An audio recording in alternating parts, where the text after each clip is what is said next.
On l'a? On est en live. On est en live, on est en direct, Antoine. Ah, OK. Là, vous allez trouver que c'est un peu particulier comme angle de caméra parce qu'on essaye quelque chose de nouveau.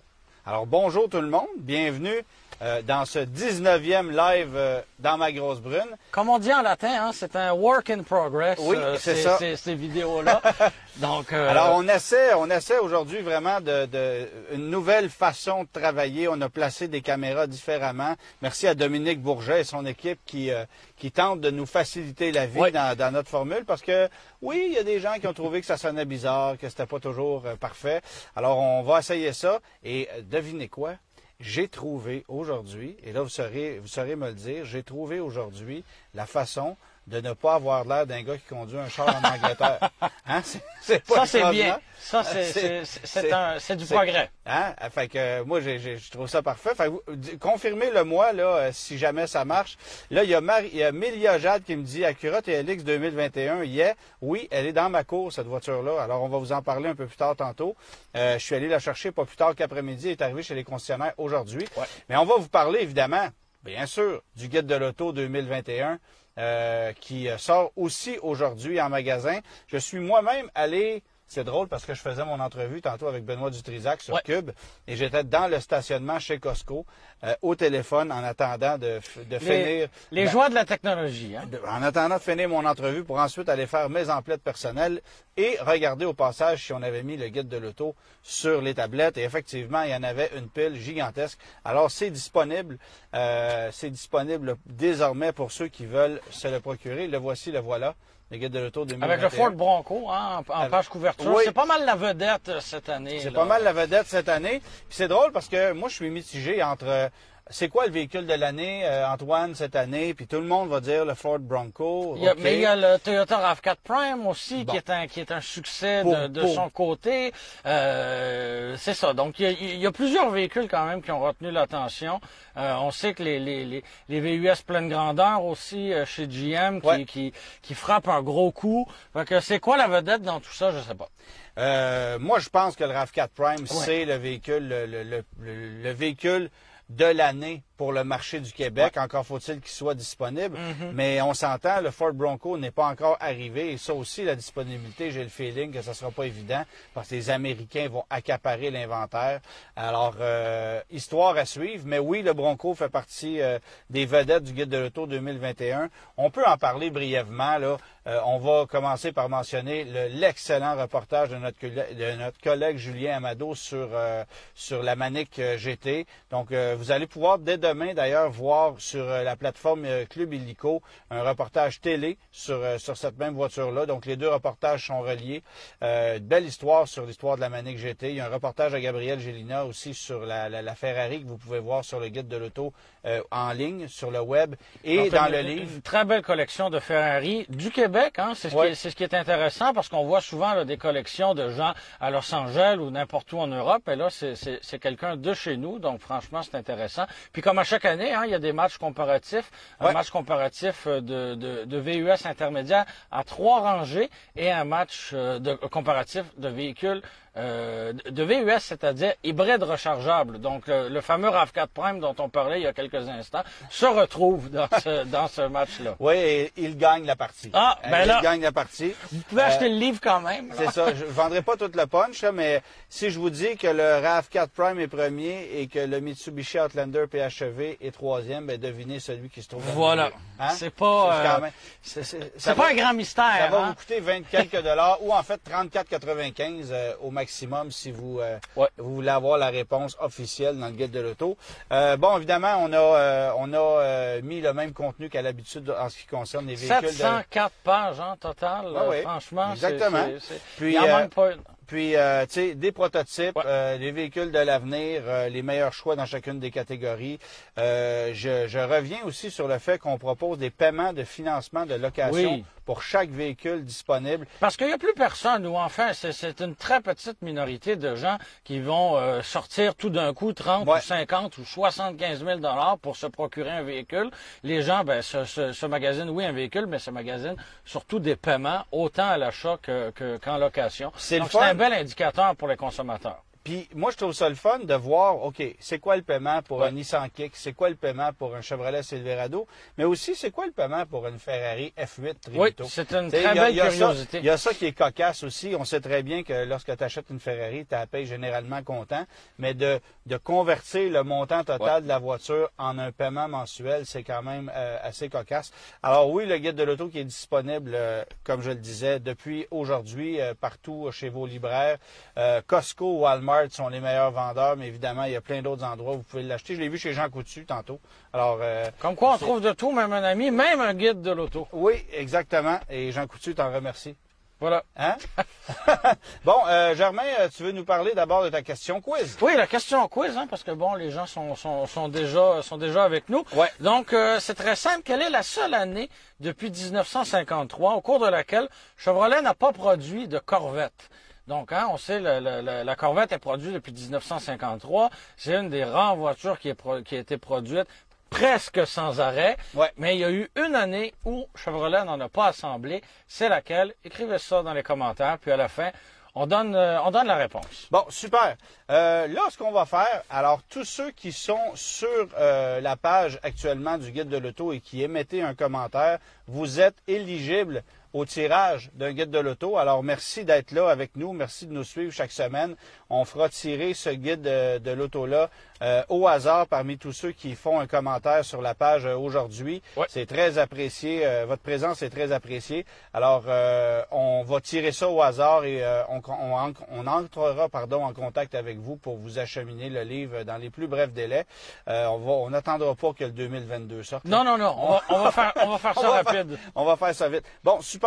Écoute, je vais aussi vous parler du fait que dimanche prochain, pour le prochain Grand Prix, moi je serai en live Facebook avec Bertrand Godin sur sa page personnelle où on va... C'est pas dans la grosse brune, ça? Non, ça ne sera pas dans la grosse brune. Ça, probablement que ça va se faire. Quoi que je pourrais m'installer dans ma grosse brune pour le faire, ça serait drôle. Mais ça reste à déterminer. Alors, on aura une petite entrevue, Bertrand et moi, d'avant-course. Ensuite, on vous invite à regarder évidemment le Grand Prix. Et après ça, on fera une entrevue plus en profondeur, Bertrand et moi, d'après-course, où vous allez apprendre que je suis quelqu'un qui connaît pas grand-chose à la Formule 1 finalement. Ce n'est pas ma grande passion, la F1. J'aime ça regarder une course de temps en temps, mais je vous le dis, là, j'ai même de la misère à vous nommer 5 pilotes. On est à ce niveau-là. Alors, demandez-moi pas des stats de pilote de F1, j'en ai pas. Et quand on me demande, c'est qui toi, Antoine, ton pilote de F1 préféré? Je réponds bêtement Gilles Villeneuve, comme la plupart des gens qui connaissent pas ça. Alors, ça vous donne une idée. Et comme la plupart des Québécois aussi. Là. Mais il en demeure pas moins que c'est une fascination pour moi. Et j'ai eu la chance, de par mon métier, de visiter des ateliers où on fabrique de la Formule 1. Notamment, je suis allé du côté de chez Silverstone, où on développe les Formule 1 pour Mercedes-Benz. C'est à proximité du circuit de Silverstone, en fait, en Angleterre. Imaginez-vous, là, il y a 2200 employés qui sont payés à temps plein pour faire tourner 2 voitures sur un circuit dans une année. C'est toute une machine. Quand tu as une écurie de fond de grille qui essaye de rivaliser contre ça, c'est impossible. Ça marche pas. Puis c'est pour ça que je trouve que la compétition est pas super tripante. Dans le milieu de la F1. Puis c'est pour ça que moi, je m'en désintéresse un peu. De Mercedes, mais chez Ferrari, il ne doit pas y avoir moins d'employés. Je pense que Mercedes, c'est quand même le summum. Là. Okay. Mais oui, Ferrari ne fait pas partie de la fonderie non plus. Non. Alors, j'aurai l'occasion d'en parler avec Bertrand plus en détail. Alors, allez aimer la page de Bertrand. D'ailleurs, Bertrand qui est de plus en plus actif sur les réseaux sociaux. Puis on se renvoie comme ça du contenu. Puis on a bien du plaisir à le faire. Alors, vous pouvez aller aimer la page de Bertrand et dimanche, je serai en live sur sa page à lui et ça sera ensuite repartagé sur ma page Facebook, cette entrevue-là. Alors, voilà. Germain, on va parler de quelques actualités, à commencer par le Salon de l'Auto de Détroit qui est encore reporté. Qui est très, très, très malchanceux. On a reçu Antoine ces derniers jours à l'émission du Guide de l'Auto sur Cube Radio. On a reçu le vice-président du Salon de l'Auto de Montréal qui nous présentait la formule virtuelle habituel du salon 2021. Il y a quand même beaucoup de détails qui restent à peaufiner, mais on nous arrive avec une formule, c'est ça, qui va être différente des autres années, qui sera pas en présentiel. Et quant au salon de l'auto de Détroit, hein, on se rappelle qu'il devait avoir lieu là en juin de cette année. Bon, évidemment, récapitulons d'abord en mentionnant que Détroit qui a toujours été en janvier. Exactement. On avait changé la formule. C'était décalé là plus tard dans la saison, donc au mois de juin. Et là, cette année, la planète a arrêté de tourner, ce qui est quand même ironique, parce que si c'était resté en janvier, il aurait eu lieu. Mais là, à cause du déménagement à l'été, il n'aurait pas eu lieu. Et là, le salon de Los Angeles, qui lui est en novembre, a été décalé au printemps. Donc, grosso modo, là, au printemps, début de l'été, on aurait eu New York, Los Angeles et Détroit. À un moment donné, ça n'a aucun bon sens. Donc, les organisateurs du salon de Détroit ont redécalé le salon, cette fois à l'automne, donc les dates 28 septembre au 9 octobre 2021. Donc, allez pas à Détroit la semaine prochaine, il n'y aura rien là. Mais moi, je vais rire si on est encore obligé de le décaler puis qu'on revient aux dates initiales en janvier. Ils ont vraiment, ils ont vraiment un mauvais karma. Un mauvais karma. Voilà. Non, ça, c'est sûr. On parle aussi problème de moteur 2 litres turbo chez Volkswagen, Audi. Il y en a eu des pépins avec ces moteurs-là dans le passé, surconsommation d'huile, etc. Et là, c'est pas terminé. C'est nos collègues de l'APA, l'Association pour la protection des automobilistes, qui ont recensé des plaintes là, sérieuses de consommateurs.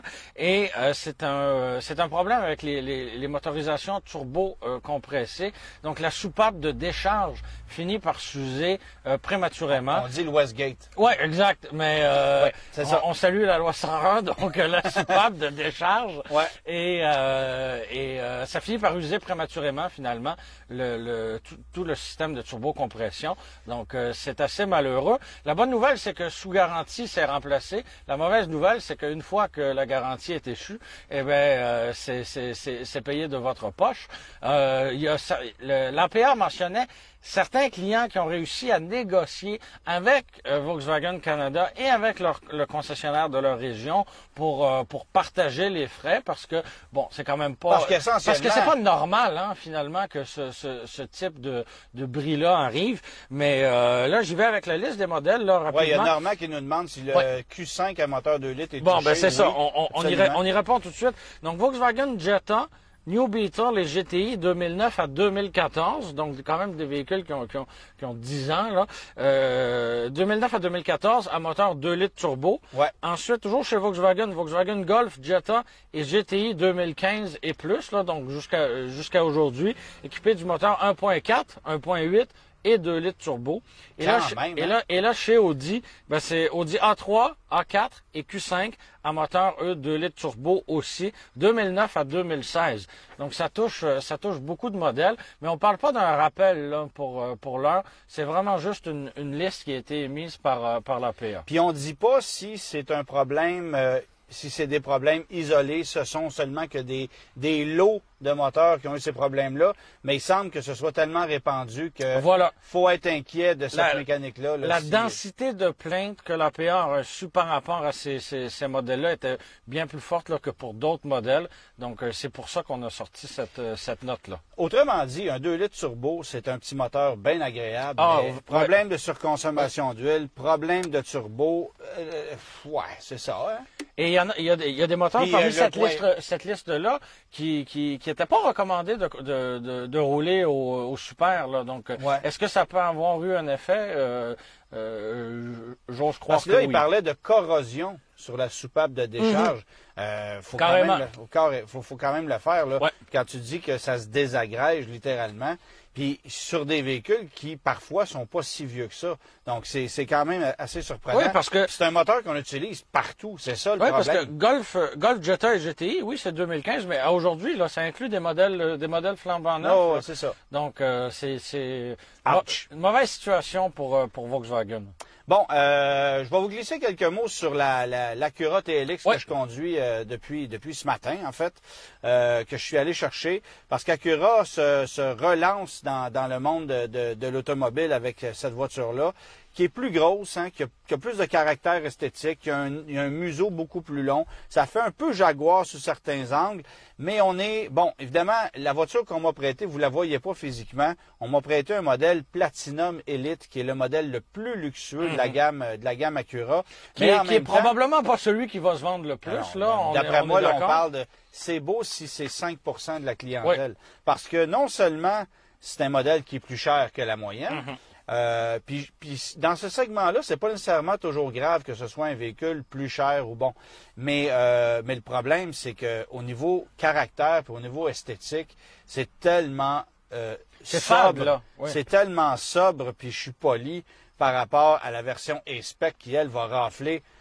Chez Acura, on dit 70% de part de marché. Moi, je dirais plus 90%. Oui, parce qu'on le voit avec le RDX, là, qui n'opte pas pour l'ensemble E-Spec qui vient avec les roues noires, puis bon... Puis chez Acura, c'est un problème, parce que le RDX, le E-Spec, c'est une de 5 versions.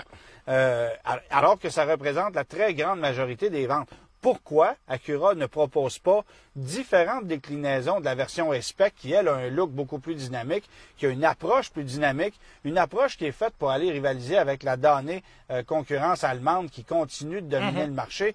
On le sait, là, chez Lexus, bon, les IS se vendent pas énormément, mais quand on vend une IS, on va vendre une version IS avec l'ensemble F-Sport. Toujours. Je veux dire, chez Infiniti, ça va être une Q50S. Chaque voiture de luxe intermédiaire comme celle-là, on va vendre la version à tendance sportive. Une C300, l'habillage AMG est toujours dessus. Une Audi A4, ben, l'habillage S-Line est toujours dessus. C'est bien rare qu'on va opter pour un look super classique. Pourtant, Acura continue d'offrir plusieurs versions avec un habillage très classique, fardé de chrome, les boiseries en dedans. Ça choque l'œil, la présence de chrome là, sur la TLX. Puis en même temps, ça va un peu en contradiction avec le look qui est quand même assez punché de la nouvelle voiture et son comportement routier qui, lui, est extraordinaire. Tu conduis la voiture. Bon, d'abord, on a éliminé le V6 là, pour arriver avec le 4 cylindres du RDX, on le sait. Alors, c'est le même moteur que l'Acura RDX, la même transmission, le même rouage intégral. Et je peux vous dire, pour l'avoir conduit quelques dizaines de kilomètres, qu'on sent l'efficacité du rouage intégral en virage. Le transfert de couple est exceptionnel. La voiture, on la sent plus légère, plus maniable, plus précise dans sa conduite. Il y a 3 modes de conduite aussi avec une gigantesque molette qui est plantée en plein centre du tableau de bord. Un bouton aurait suffi, mais on voulait mettre un peu d'excentricité là-dedans.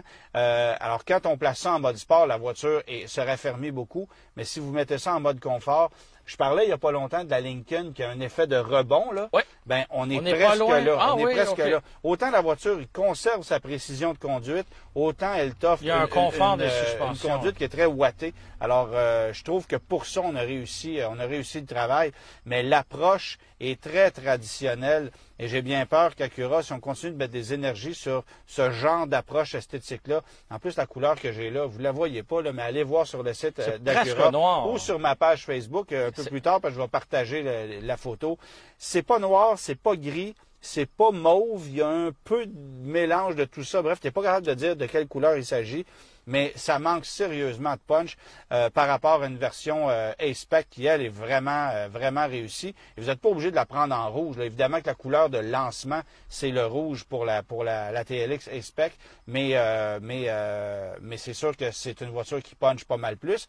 Et j'ai bien hâte de voir comment Acura va s'ajuster, parce que je suis persuadé que les gens qui vont se présenter chez les concessionnaires vont vouloir, pour la plupart, repartir avec une A-Spec, à moins qu'on veuille avoir certains des gadgets qu'on retrouve dans la Platinum Elite, qu'on n'offre malheureusement pas dans la A-Spec. Il y a des gens qui vont être un petit peu pénalisés à cause de ça.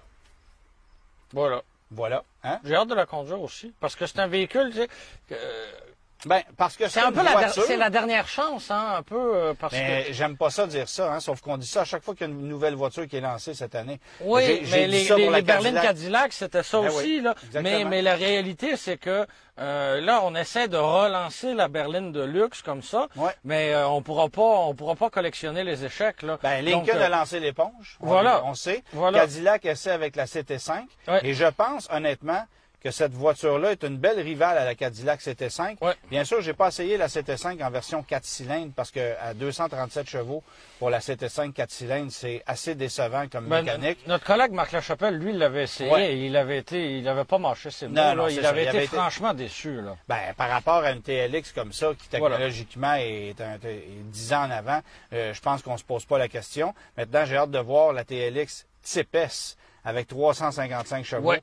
Ce que ça va donner, parce que ça va être pas mal plus sérieux comme machine. Ça, il va falloir attendre encore un peu pour que... On va attendre un peu. Okay. Ça va être un V6 turbo compressé qu'on va retrouver là-dedans de 3 litres. Un moteur qui n'a pas été placé dans aucun autre véhicule pour le moment, c'est ça? Non, mais on sait que ça va être un moteur... qu'on va retrouver ensuite partout, bon. Mais il débarque avec cette version-là de la TLX. On va débarquer aussi dans le MDX, probablement ensuite dans le Pilote. Ridgeline. Et compagnie. Et bon, voilà. Alors, c'est sûr que c'est appelé à remplacer le 3.5 qu'on connaît actuellement. Tu as des questions, Germain? Oui, ben en fait, on va présenter rapidement la brochure de la semaine. Parce que une autre nouveauté, hein, cette semaine, il y a eu... Merci à Michael pour les étoiles, c'est bien gentil. Il y a eu les BMW M3 et M4. Donc, si vous les avez vus de loin, vous avez peut-être seulement vu la calandre parce que elle est énorme. Ça. On dirait en fait que c'est une blague que BMW nous a présentée. Ouais. On est arrivé, c'est énorme. Il n'y a pas d'autre mot que énorme pour qualifier. Ça choque l'œil sur une série 7. Ça choque l'œil sur le X7. Mais là, c'est pas gros, là, une série 3 ou une série 4. Non. Bon, c'est plus gros qu'avant, mais toujours est-il que c'est ça. Ça n'a aucun bon sens. Le reste de la voiture, bien sûr, là, c'est intéressant. Probablement que le comportement routier va être à couper le souffle, mais toujours est-il qu'on a une grille en avant qui n'a aucun bon sens en termes de taille. Donc, tout ça me rend très nostalgique des années 80.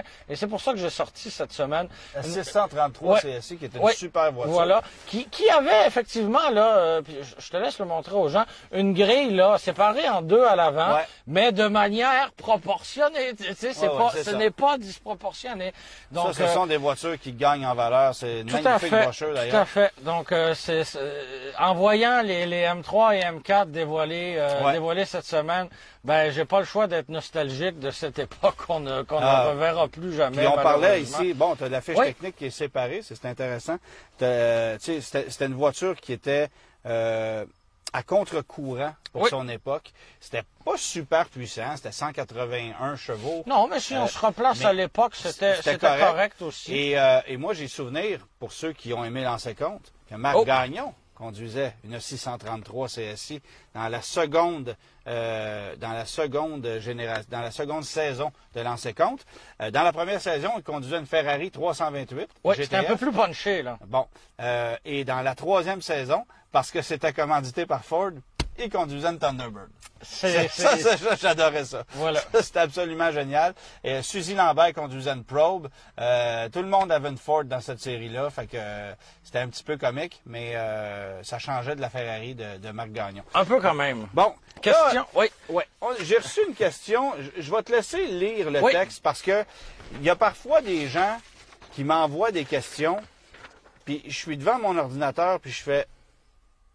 Qu'est-ce que je fais avec ça? Et ça, c'en est un exemple un peu flagrant. C'est assez particulier. Donc, le type en question, très poli dans son approche, bonjour Antoine, j'essaie de trouver le plan électrique du miroir avant qui est installé sur mon Dodge Grand Caravan 2017. Oui, monsieur. J'aimerais installer un miroir de reculons qui n'est pas standard sur mon véhicule. Par contre, le miroir sur mon véhicule 2017 affiche une couette avec plein de fils électriques. Je ne trouve pas la réponse sur Internet et chez Dodge, je n'arrive pas à trouver la bonne personne qui pourrait me répondre correctement ou me fournir le plan de ce filage, à savoir quel côté passe ce filage, plafond, côté droite, côté gauche et à quoi il sert. Donc Dieu le Père, on s'adresse à toi et on veut connaître la réponse où passe la couette de fil. Bon. Pourquoi je voulais faire état de cette question-là aujourd'hui? Je ne suis pas ingénieur automobile. Et parfois, on me pose des questions tellement pointues, tellement techniques comme ça, que va falloir que je prenne une demi-journée pour faire de la recherche, pour aller chercher l'information. Ou carrément appeler là, à Détroit. C'est ça. Tu sais, c'est pas oui, on me considère comme une encyclopédie automobile, puis j'ai beaucoup de mémoire pour bien des trucs en automobile. Mais là, on tombe dans un domaine hyper spécialisé. Puis évidemment que moi non plus, le schéma du filage du rétroviseur d'un Caravane 2017, je ne l'ai pas en tête. T'as pas ça dans tes classeurs à la maison? Non, j'ai pas ça dans mes classeurs à la maison. J'ai bien des brochures, mais les brochures, ils marquent pas comment est fait le filage du rétroviseur d'une Dodge Grand Caravan 2017. Non. Alors, je vous invite, pour ce genre de questions-là, bien respectueusement, à aller consulter des experts en technique pour ça. Un concessionnaire, effectivement, pourrait vous répondre, des mécanos qui ont des plans pour ça, parce que oui, ça existe une réponse à cette question-là, mais ça va vous prendre le cahier mécanique que les techniciens vont utiliser dans les ateliers chez Chrysler ou chez un indépendant. Mais si vous me posez cette question-là à moi, c'est sûr que je vais devoir faire de la recherche pendant plusieurs heures pour répondre à la question qui n'intéresse que vous, en plus, parce que c'est pas une question... c'est pas grand public, c'est là. pas très grand public, là. Je connais pas beaucoup de gens qui traficotent le rétroviseur de leur Dodge Grand Caravan. Alors, je n'ai pas la réponse, malheureusement, mais je voulais juste aussi vous illustrer que parfois, je reçois des questions comme celle-là qui sont exceptionnellement pointues et j'en ai beaucoup, là. C'est pas rare. C'est incroyable. Quand on entre dans des trucs super pointus. Souvent des questions liées aux pneumatiques, hein, alors que probablement que la personne la mieux placée pour y répondre, c'est un conseiller technique dans un vendeur, un installateur qui vend plusieurs marques, là, va être bien mieux placé pour vous répondre que nous qui sommes derrière notre écran. On en essaie des pneumatiques, oui. Puis moi, je me fais un effort de toujours regarder quel pneumatique se retrouve sur quel véhicule lorsqu'on les essaie. Ça aide beaucoup, mais c'est sûr que encore là, des pneumatiques, il y a toujours une question de disponibilité, de où vous allez, de quel est votre budget, de qu'est-ce que vous conduisez, parce qu'un pneu peut être exceptionnel sur une voiture et très ordinaire sur une autre. Alors, il y a tout ça qui entre en ligne de compte. Là, l'hiver arrive, on va se faire poser beaucoup de questions là-dessus. Ça, c'est correct. Mais si vous me posez la question... Par exemple, je ne sais pas, vous conduisez une Honda Civic, vous avez besoin de savoir quelle est la pression d'air adéquate pour votre voiture. Si vous mettez 600 livres de contenu dans la valise, il y a quelqu'un qui écrit en commentaire, même Chrysler et Dodge ne le savent pas. Ben, on vous recommande à ce moment-là de prendre des rétroviseurs manuels. Hein? Ça va régler la question. Blague à part, pour vrai, chez Chrysler, ils devraient être capables de donner cette information-là. C'est sûr, absolument. C'est ça. Ça se peut que la personne à la réception ne connaisse pas la réponse, mais qu'elle soit en mesure de vous référer à un technicien qui, lui, va le savoir. Oui, puis on vous rappelle en passant que parmi tous ceux qui feront un commentaire sur la page Facebook aujourd'hui, on fera tirer un guide de l'auto 2021 qui arrive aujourd'hui en kiosque. Alors, lâchez-vous là, c'est commenté. Pas plus dur que ça. Autre question, Germain? Oui, donc là, une question un petit peu plus grand public. OK, d'accord. Une question de consommateur. On a Gabriel qui hésite entre un Mazda CX-5 2016 et un Volkswagen Tiguan 2016 aussi, cherche fiabilité et agrément de conduite. C'est ces deux critères principaux. Il précise qu'il fait beaucoup de routes, sans non plus mentionner combien de kilomètres, mais beaucoup de routes. Une préférence entre les deux, Antoine? Ben, on vient de parler des problèmes de moteur turbo du Volkswagen. On n'a pas cité le Tiguan, là. Non, c'est ça. On n'a pas cité le Tiguan, mais c'est sûr que ça fait partie de ça, là. Tout à fait. Ce sont toutes les mêmes mécaniques. C'est la même mécanique, voilà. Honnêtement, le Tiguan d'ancienne génération, c'est très petit, hein. Faut comprendre. Là, je ne sais pas quels sont les besoins en matière d'espace, mais c'est très petit comme véhicule et ça coûte plus cher d'entretien que le Mazda. C'est un véhicule qui est, je dirais pas pointu au point d'être compliqué comme un Land Rover. Mais plus pointu qu'un CX-5. Mais plus pointu qu'un CX-5. Et un CX-5 sur la route, ça va très bien. C'est très efficace. Évidemment, évitez peut-être la version GT avec des roues gigantesques de 19 pouces si vous faites beaucoup de routes. Vous allez peut-être trouver que le roulement est un peu ferme. Mais en même temps, le CX-5 comme le Tiguan, ce sont les deux véhicules, peut-être avec le Forester, qui vont vous offrir une conduite plus dynamique que la moyenne. Là. Oui. Moi, j'aime beaucoup. Oui, parce que si on compare un RAV4 de la même année, par exemple, c'est un peu plus ennuyant. Mais effectivement, CX-5 et Forester de ce moment-là. Même encore aujourd'hui, Puis le CX-5, on commence à le voir, là, les plus vieux modèles, ce sont des 2013. Ce sont des véhicules qui vieillissent très, très bien. Ouais. Oui, des freins qui vont user prématurément, mais si vous faites beaucoup d'autoroutes, on ça s'entend que c'est pas bien grave. Il y en a qui se magasinent un guide de l'auto gratuit dans les commentaires. Bravo oui? Les boys, là, je sais pas, vous faites du bon travail. Correct. C'est ça, c'est bien. Il y en a un qui dit, bruyant le CX-5, c'est pas faux, c'est pas le véhicule le mieux insonorisé. On a amélioré beaucoup la formule sur un CX-5 de nouvelle génération, ça c'est clair. Avec un intérieur qui est plus raffiné aussi. Mais si vous voulez vous consoler, allez essayer un CR-V la même année. Vous allez vous souvenir que finalement, c'est pas si pire. Parce que les CR-V, d'il y a plusieurs années, c'est quand même assez bruyant, là. Puis c'est encore un problème sur le HR-V. Le CR-V actuel, bon, ça s'est amélioré aussi. Moi, je suis pas un véhicule qui m'impressionne particulièrement, mais ça s'est amélioré aussi. Mais Honda a eu ce problème-là d'insonorisation longtemps et on commence à rattraper l'industrie à ce niveau-là. Puis je dirais que le RAV4, même le RAV4 de cette année, si vous achetez un RAV4 2020, la version à essence régulière, parce que de toute façon, mettre la main sur un Prime, on sait comment c'est compliqué. C'est pas le véhicule le mieux insonorisé du segment. Là. La mécanique est quand même assez bruyante. Donc, il y a quelqu'un qui pose une question. Est-ce que le Jaguar I-Pace est toujours considéré comme un des meilleurs véhicules électriques? On a eu ce débat-là. Alors, je salue JF Hamelin qui pose la question. À l'étape de production du guide de l'auto. Oui.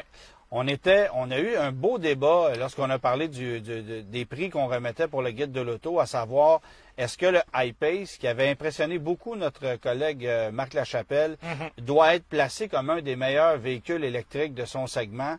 VUS avec une ligne quand même assez futuriste, pas nécessairement ce qu'il y a de plus pratique en termes de volume, mais quand même un véhicule assez polyvalent, très agréable à conduire. La qualité est quand même là, mais les ventes sont timides. Il y a eu un comme véhicule on voit beaucoup plus de modèle X là, par exemple. Ah ben là, ça se compare pas. Mais tu sais, est-ce qu'on était capable? Il doit y avoir du cross-shopping entre les deux, c'est sûr. Là. Je suis pas certain, parce que le modèle X c'est beaucoup plus gros. Oui. J'ai le feeling, moi, qu'il y a peut-être un peu de cross-shopping avec le Audi e-tron. Oui, maintenant qu'il est arrivé. Là. Mais le débat parce que le Jaguar est arrivé quand même pas mal avant. Oui, Jaguar est arrivé avant, a été un des premiers. Ouais. Un produit qui est quand même impressionnant. Mais de là à dire que c'est un véhicule que je recommanderais demain matin en disant « Allez-y, go, il n'y en a pas de problème ». Je suis quand même assez mitigé là-dessus. Moi, j'aurais plus confiance au e-tron chez Audi, même si l'agrément de conduite du Jaguar est en avant, à mon avis. Là. Mais j'irais chez Audi avec un petit peu plus d'assurance, avec l'impression d'avoir un service après-vente qui est peut-être un peu plus complet. Puis c'est pas le seul véhicule électrique qu'Audi va fabriquer, alors que Jaguar, on ne sait pas où on s'y va nécessairement. Tu sais, en ce moment, Jaguar, ça va pas très bien. Là. On vend des Land Rover, mais Jaguar, ça s'en va dans le mur.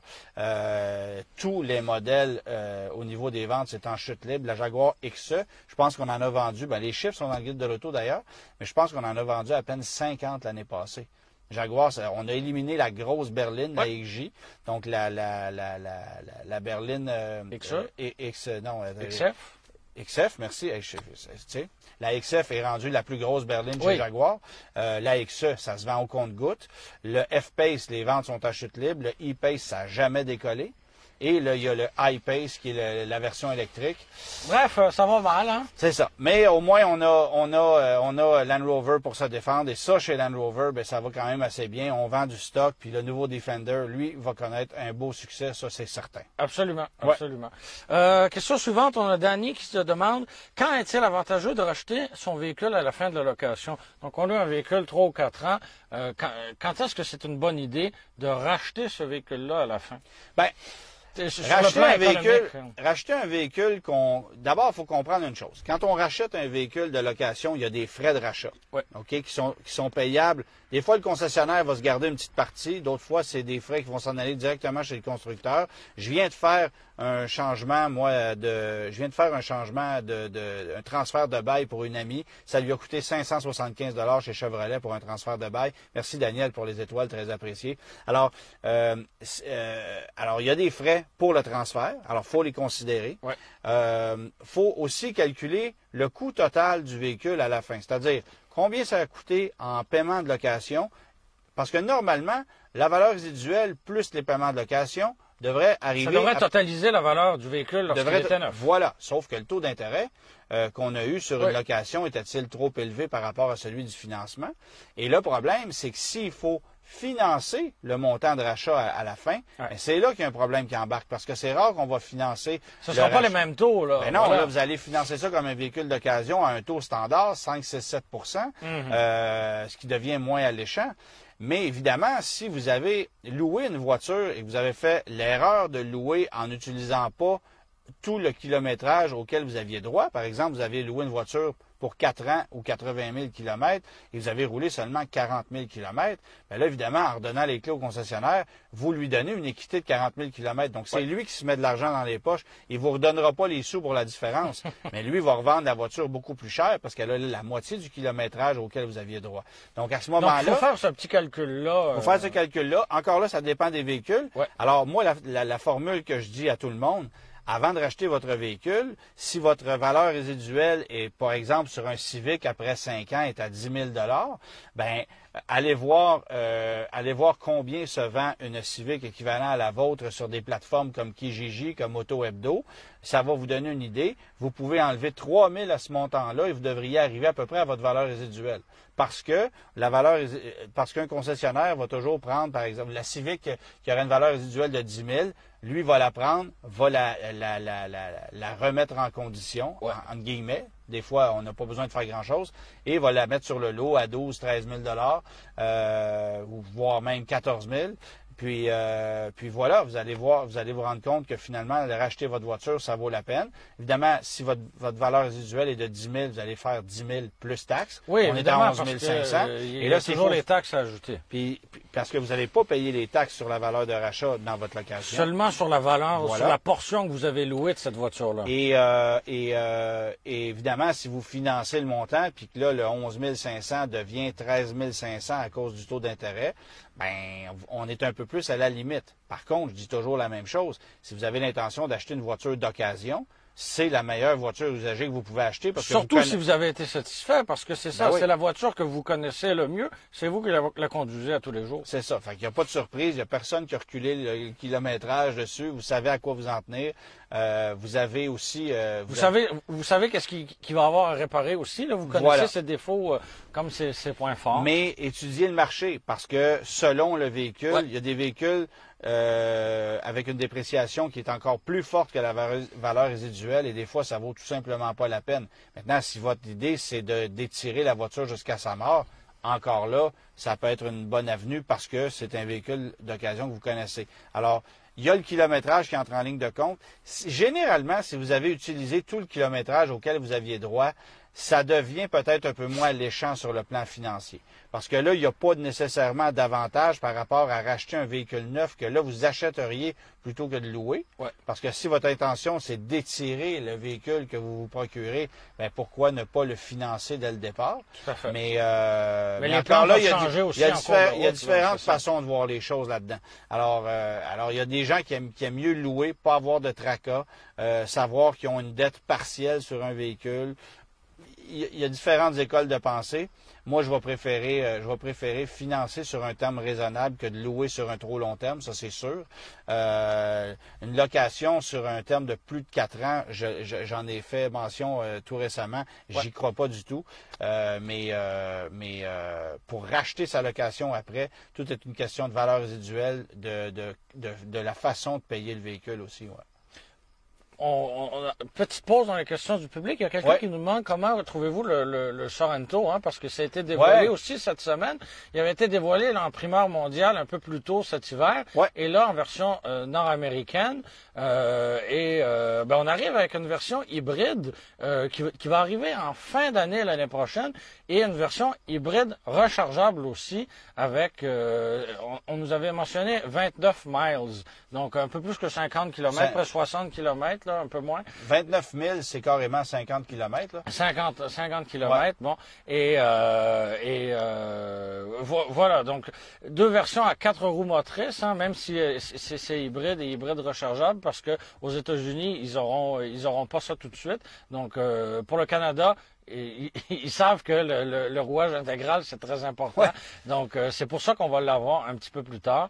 Et sinon, c'est 4 cylindres atmosphériques, 4 cylindres turbo. Il n'y aura plus de V6. Plus de V6. Capacité de remorquage va être réduite aussi. 281 chevaux, le 4 cylindres turbo, hein, je pense, si ma mémoire est bonne. Donc c'est quand même assez agressif comme mécanique. Oui, c'est agressif, mais on n'aura peut-être pas la souplesse qu'on avait avec le V6 actuel. Et effectivement, la capacité de remorquage en écope. Cela dit, on nous a rappelé chez Kia, si vous voulez remorquer, on a le Telluride qui est là, qui n'existait pas quand on avait l'ancien Sorento, finalement. Ils ont déjà dit ça aussi dans le temps du Borrego, mais on dirait que la clientèle s'en est un peu fichée. C'était un drôle de véhicule à un très mauvais moment en plus, le Borrego.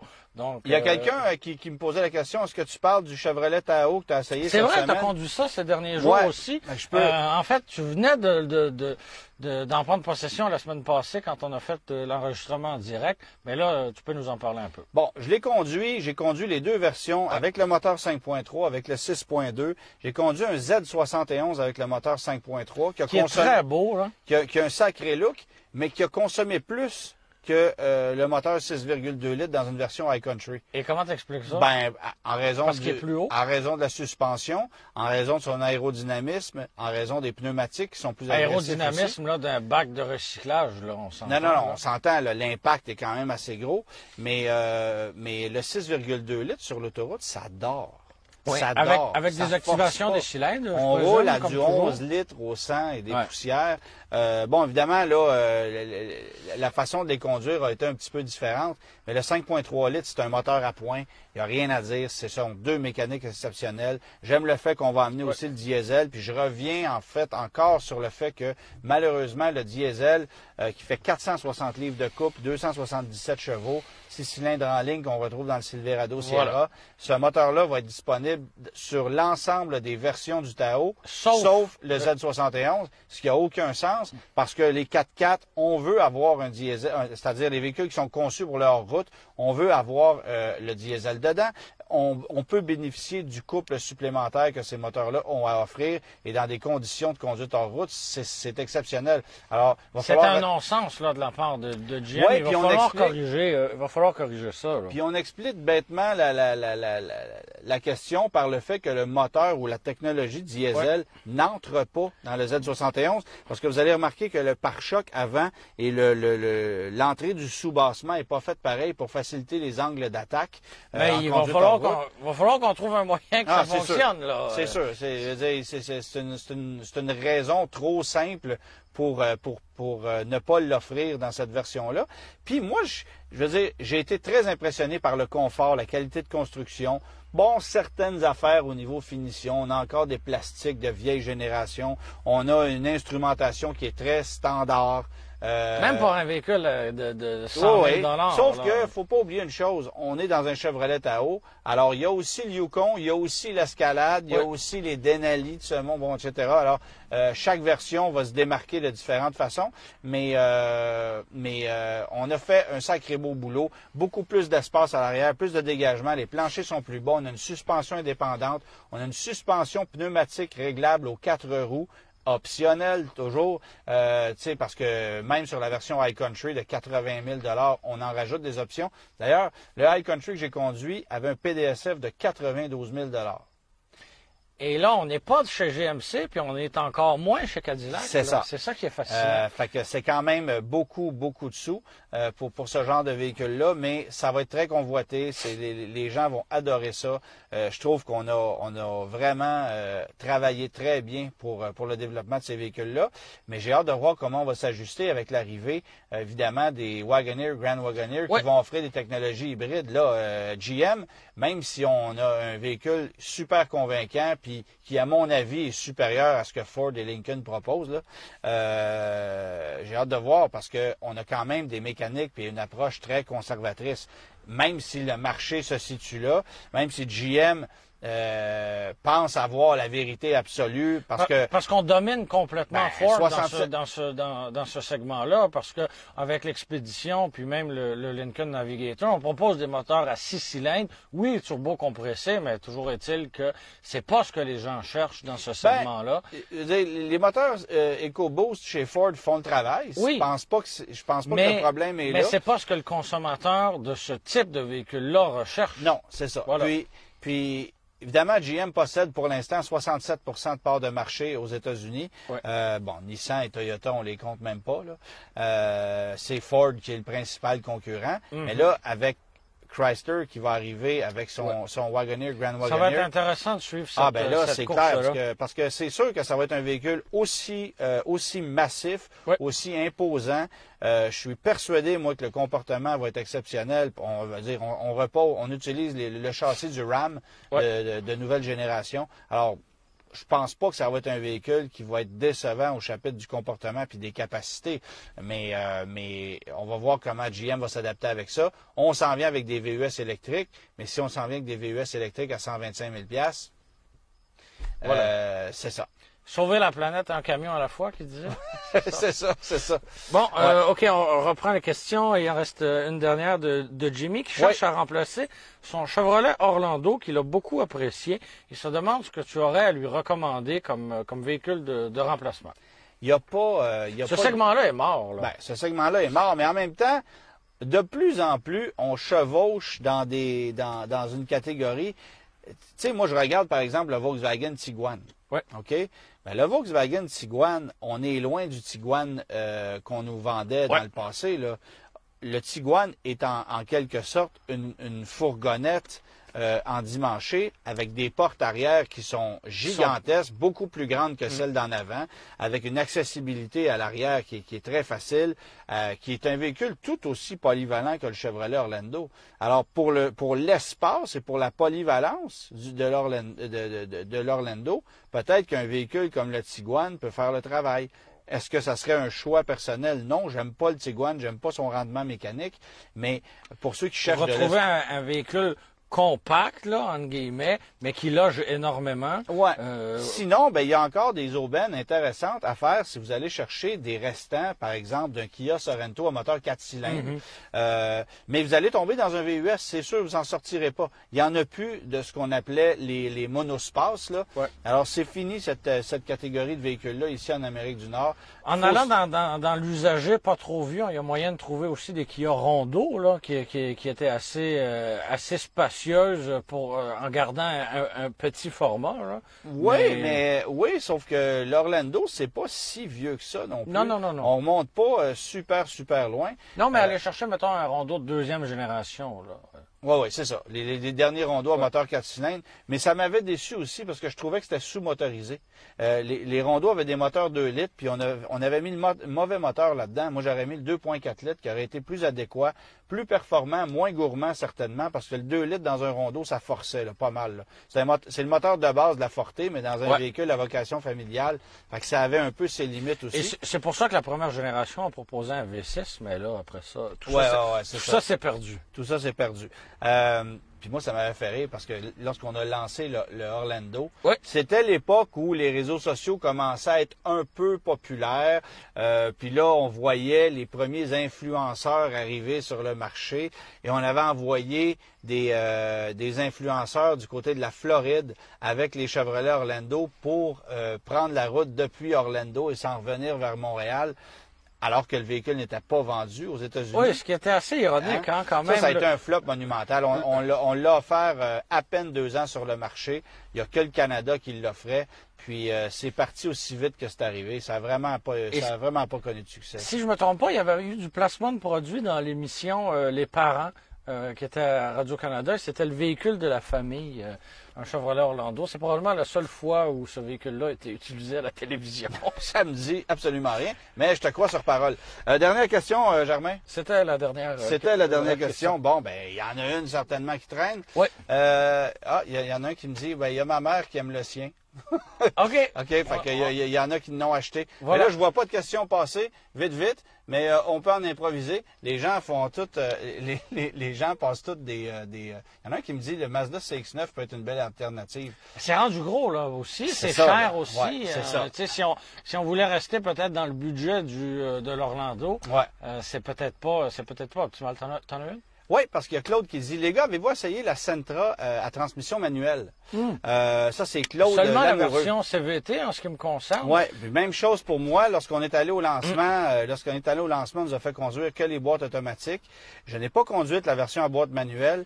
Et elle est offerte seulement sur la version de base, tout nu. Là. Ben, tout nu, je veux dire, on a quand même... Et seulement au Canada, ce qui est quand même une stratégie particulière. Là. Bon, je pense qu'on peut quand même glisser un mot. Sur le fait que Nissan a des intentions autres que de vendre une Sentra manuelle de base avec cette voiture-là. On va probablement amener, dites-le pas trop fort, la Sentra en course. OK?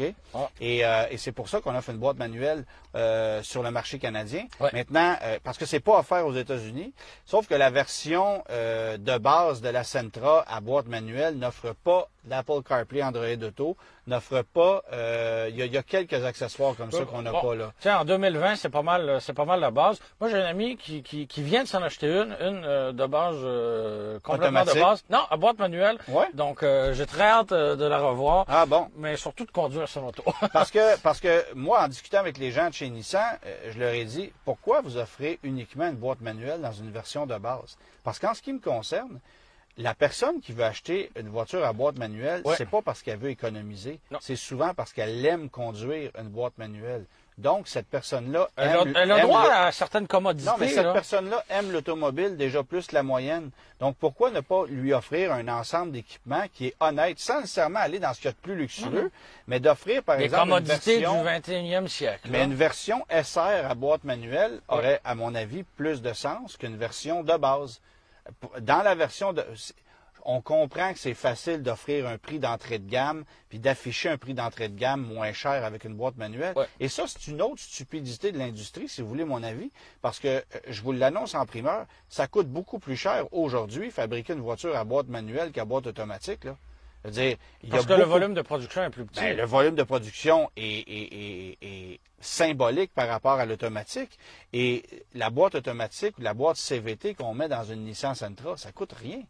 Ça coûte rien à produire. Alors qu'une voiture à boîte manuelle, c'est encore beaucoup de mécanique, un système d'embrayage, un pédalier, si c'est ça. Faut quand même. Aujourd'hui, c'est sûr que ça coûte plus cher. Et pourtant, on la vend moins cher. Il y a Mazda qui, jusqu'à l'année passée, offrait une boîte manuelle dans sa Mazda 6 et il l'offrait au même prix que l'automatique. Et ça, je trouvais ça logique. C'est très logique. Ce qui n'était pas logique, c'est que tu achetais une Mazda 6 à boîte manuelle puis elle perdait 4000 pièces de valeur de plus que l'automatique en sortant du concessionnaire. Ça, c'est un fait. C'est un fait aussi. Mais la boîte manuelle, pas pour les versions de base, pour ceux qui veulent conduire.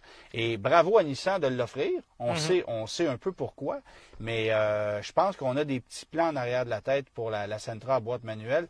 Surtout si on se rend compte que ça connaît un peu de succès. Parce que il va s'en vendre des Sentra à boîte manuelle à hauteur de peut-être 5 à 10 dans sa version de base.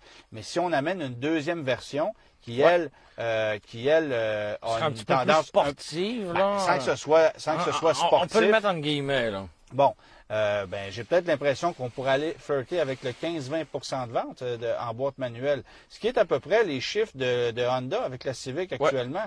Puis Honda, offre la boîte manuelle dans des versions d'entrée de gamme, dans la version SI, qui est disparue cette année, mais qui va revenir dans 2 ans. Donc, il y a encore un marché. Mais pour l'offrir, il faut le faire de façon stratégique. Malheureusement, pour répondre à votre question, non, on ne l'a pas encore conduit. Et avant de recommander cette transmission-là, je vais me garder une petite gêne et la conduire parce que c'est pas nécessairement la transmission manuelle de la Versa qui m'avait le plus impressionné ou de la Micra. Non. C'était pas ce qu'il y avait de plus précis et de plus agréable. J'ai hâte d'essayer celle de la Nissan. On va clore ça là. Oui, donc la réponse. La réponse, ben oui.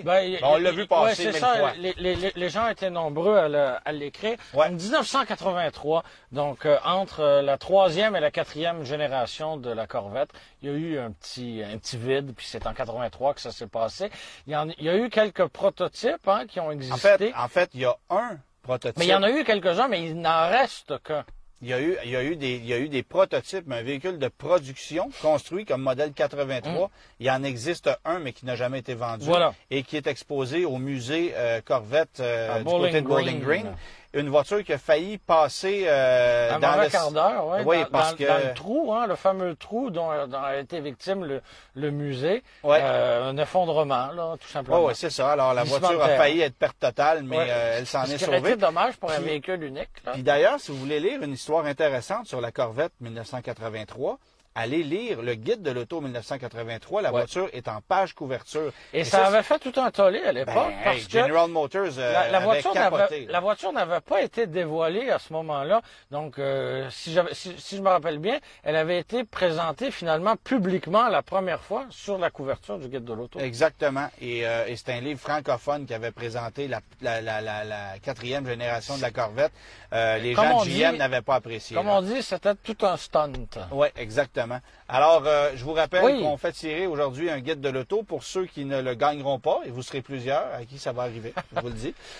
Vous pouvez vous le procurer dès aujourd'hui. C'est disponible partout, Costco, Walmart, vos libraires. Jean Coutu, je l'ai vu tantôt. Bref, allez consulter ce livre-là. Il y a plein d'articles intéressants. Et notamment, je veux féliciter mon collègue Julien Amado pour le travail qu'il a fait par rapport à son reportage de la Manic, que vous allez aussi pouvoir voir sur la plateforme Illico. Je l'ai dit un peu plus tôt, mais vraiment du beau boulot, Julien. Puis vous allez apprendre beaucoup de choses sur la seule voiture qui a été fabriquée en série au Québec en 1970 et 1971. Merci d'avoir été là. Oui, bonne semaine la à semaine tous. prochaine, mercredi, 5 heures.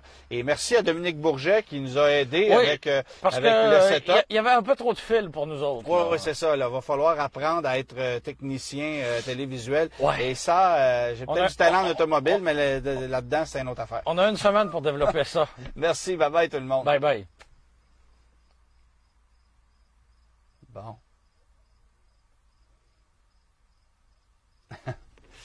Ils l'ont coupé? Je pense que oui.